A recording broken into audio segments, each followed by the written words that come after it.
We're here with Northwestern State soccer assistant coach Marsha Harper. And Marsha, you're in your first year as an assistant here at Northwestern State. You came from South Florida. You really got here right before the season started.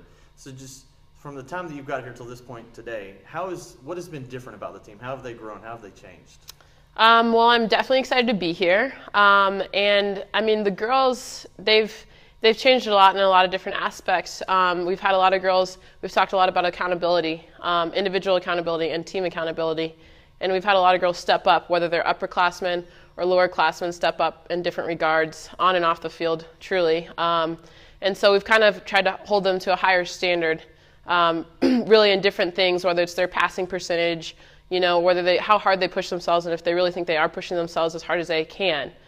Just different little things like that. So the culture has changed a lot, I think, but also we've still definitely kept some things that NSU values. Okay.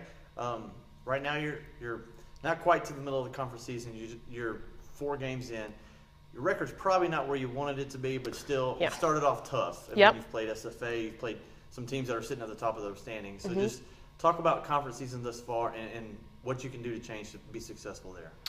We definitely started off with some of the top dogs in our conference. And we haven't gotten necessarily some of the results that we've wanted, for sure, but we've just tried to have the girls look at each game and take each game and learn a lesson from each game. And after that game passes, we definitely learned something, but we're moving forward. What's next? How can we prepare for the next game?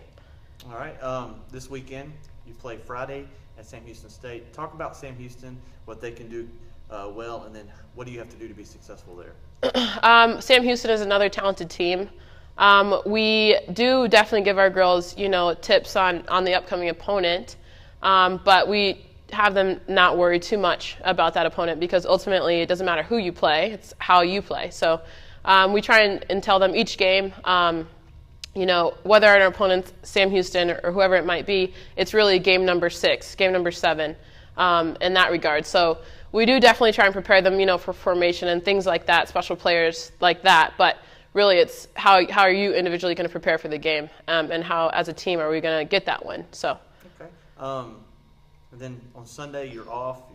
It's actually a game day that you've had off for the first time in a while. Just talk about being able to actually have a week in between competitions. I think for our girls, it's should be refreshing, knowing that they only have to focus on one game this weekend. Sunday games are always tough for anybody in any part of the nation. So for our girls, having them only having to focus on that one game, they don't have to save anything. So they can give it their all on Friday, and we definitely will. All right. Thanks, Marsha. Good luck this weekend. Thank you. Go Demons!